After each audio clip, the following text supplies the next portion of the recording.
Gente, essa aula é complementar, ela é curta, é para orientar vocês sobre a aprendizagem da carta. Coloco fazendo uma referência à música, né, eternizada por Cássia Eller.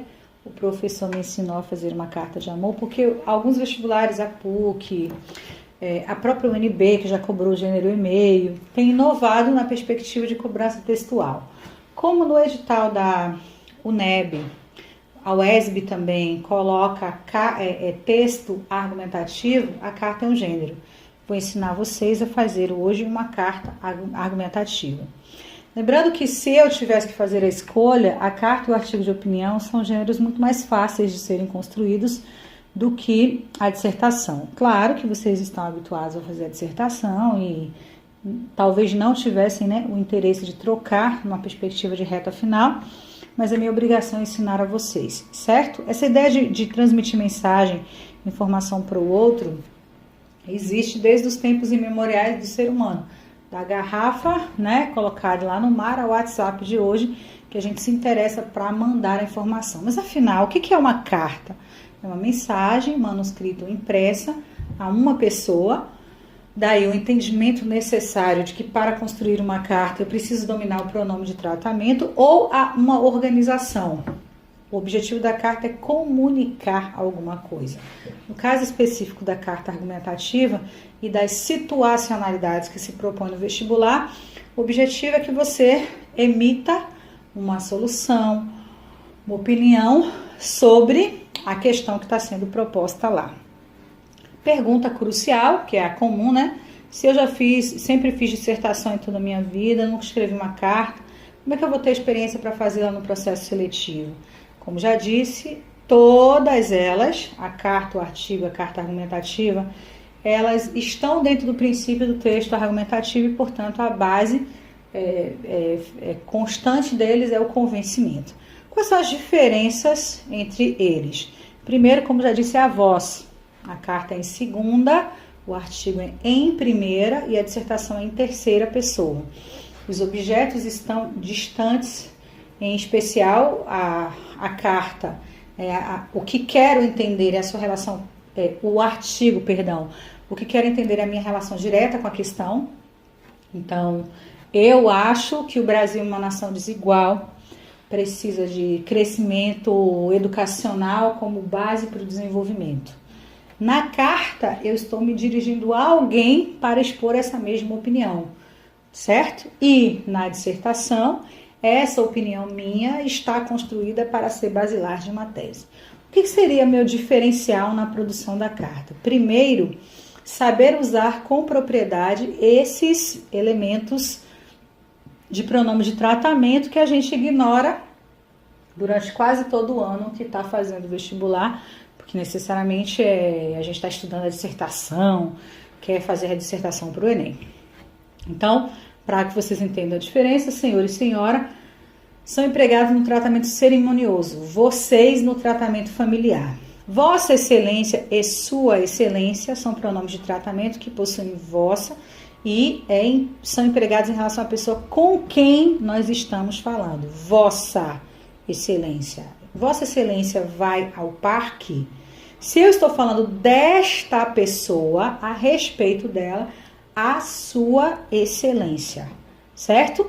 Por isso, eu queria que vocês treinassem de forma premeditada, se forem escrever a carta, para colocar vossa em um lugar e sua em outro, tá? Referindo-se a pessoas diferentes, para que o corretor soubesse que você domina essa estruturação. Então, por exemplo, eu já coloquei a frase aí, que você pode premeditar e já colocar, por exemplo, no desenvolvimento 1. Espero que Vossa Excelência, senhor ministro, compareça a este encontro. Espero que Vossa Excelência, entre vírgulas, senhor ministro, senhor presidente, senhora reitora, entenda o meu pedido, compreenda o que quero dizer. A frase seguinte se relaciona ao seu texto, você deixa essa marcação. E lá, em algum outro momento do seu texto, você vai se referir a uma outra pessoa, também autoridade. Todos os membros da CPI afirmaram que Sua Excelência o Senhor Presidente da República agiu com propriedade. Todos os brasileiros entendem que Sua Excelência, o senhor presidente, o senhor ministro, a senhora magnífica, age para o bem, entendeu? Para que o cara já te dê aí um pontozinho no que se refere a entender a diferença entre sua e vossa. Depois, lembre-se que um outro elemento importante para a carta é o da uniformidade no tratamento. Quando a gente se dirige a alguém, nós não podemos mudar ao longo do texto, né? Eu não posso começar a carta com vossa magnificência, terminar com você, teu, né? Eu tenho que ter toda uma concordância, uma uniformidade, como também entender o princípio da concordância do pronome de tratamento. A concordância é com o sexo da pessoa a quem nós nos referimos. Vossa Excelência está convidado ao seminário. Vossa Excelência está convidado ao evento. Vossa Excelência será informada a respeito da conclusão. Quando eu estou me referindo à excelência a Dilma, a excelência a uma figura de uma mulher. Coloquei a tabela, que são os principais marcadores, os principais elementos do pronome de tratamento, que seria mais comum na prova para vocês: reitor, juiz, religioso, o Papa e o presidente da República, ou qualquer outro chefe que a gente usa a marcação de Vossa Excelência. Já coloquei aí na tabela arrumadinho de como usar, né? Vossa Excelência, Vossa Magnificência, a abreviação e ao endereçamento e o vocativo. Vou ensinar agora, quando a gente estiver analisando o modelo, como aplicar o endereçamento e o vocativo na estrutura da redação. Outra questão é ter cuidado na carta com o recorte que você está propondo. É comum que o aluno se desvie, vá fazer uma produção de texto completamente distinta da estrutura que ele faz na dissertação. Que é errado. Por quê? A estrutura física da carta não é dessemelhante da estrutura física da dissertação. Ambos são argumentativos. Introdução apresenta, desenvolvimento discute, conclusão emite sua opinião final, tá?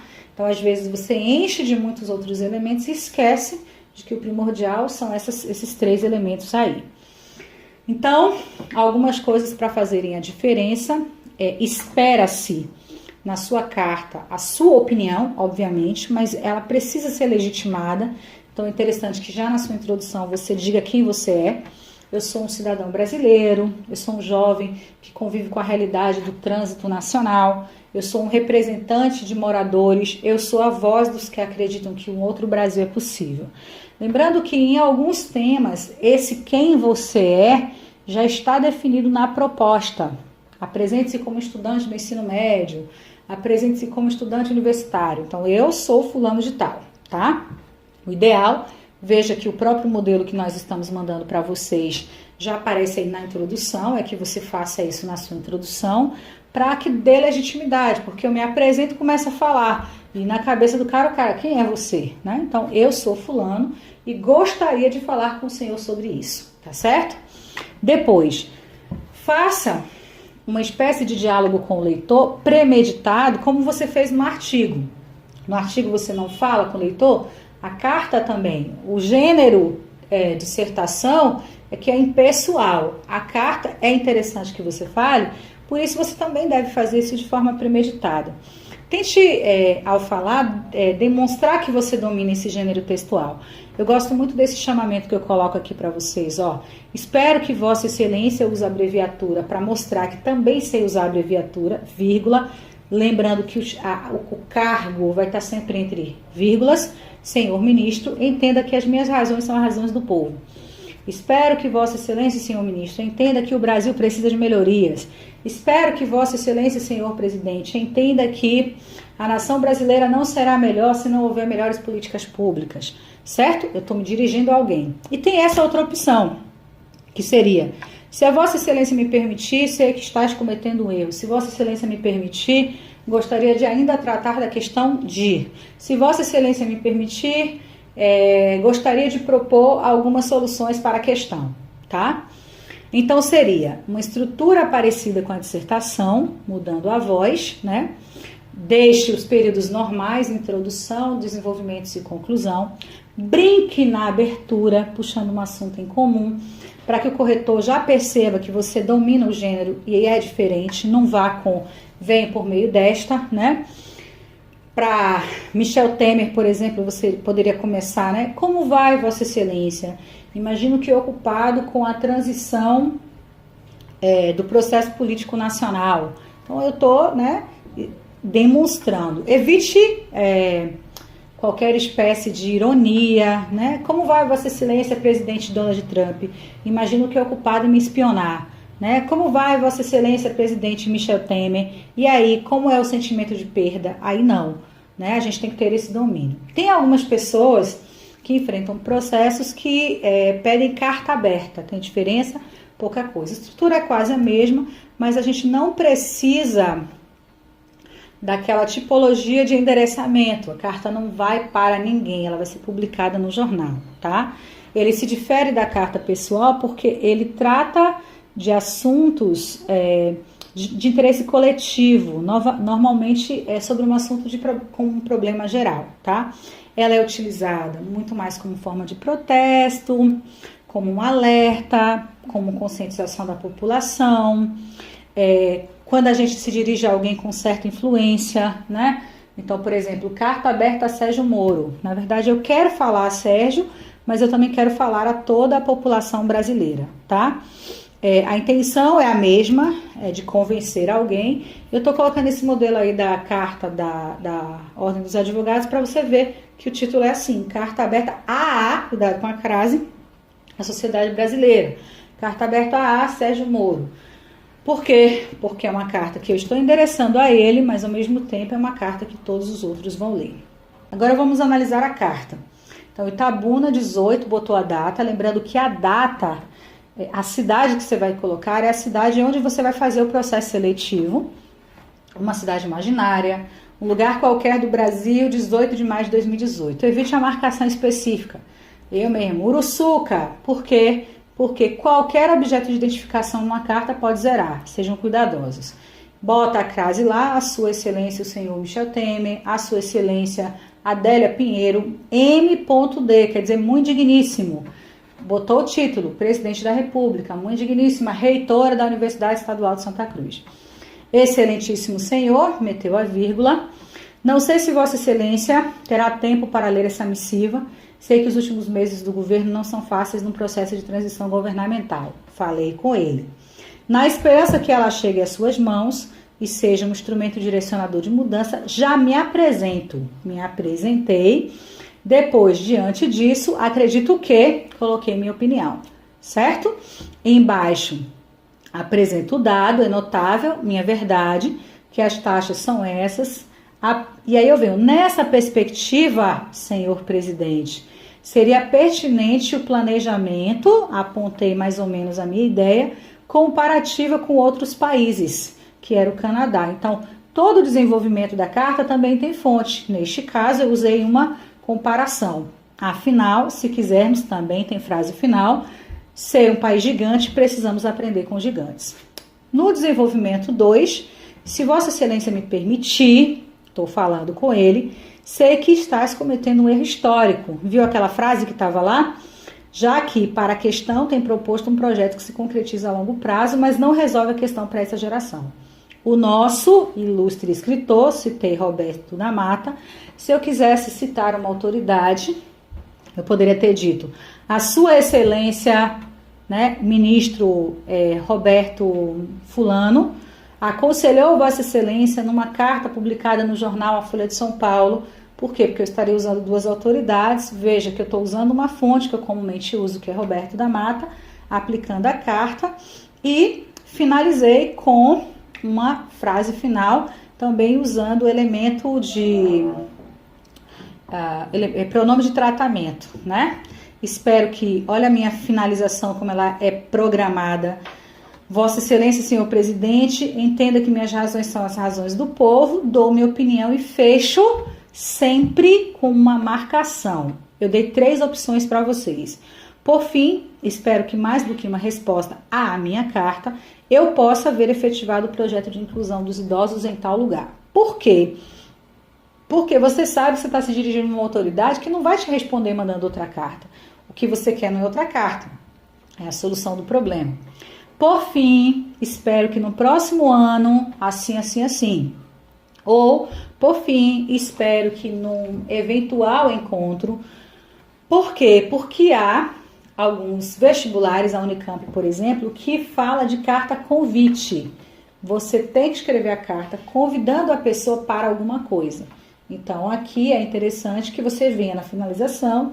Espero que no dia tal, às tantas horas, o senhor compareça para pessoalmente discutirmos a questão. Aí você cumpre a estruturação de carta convite. Tá aí o modelo da carta para vocês, certo? No referente ao tempo, não temos, isso é uma coisa que eu preciso esclarecer aqui. Muitos alunos que estão no grupo não produziram nenhum texto. E diferente do Enem, nós não temos condições de, em reta final, corrigir 2, 3 redações de ninguém, tá? Inclusive, dentro do projeto da revisão NEB, vocês iam fazer uma redação e um simulado. Eram 2 textos. A gente está abrindo essa possibilidade de fazer mais para ajudar um pouco mais vocês. Mas se não for entregue dentro do prazo, nós não temos condições de corrigir. Tem uma galera lá que não está fazendo nada, certo? E a não produção implica de uma imaturidade no processo da construção textual. Não temos como corrigir a carta, o artigo e uma dissertação. É muito texto.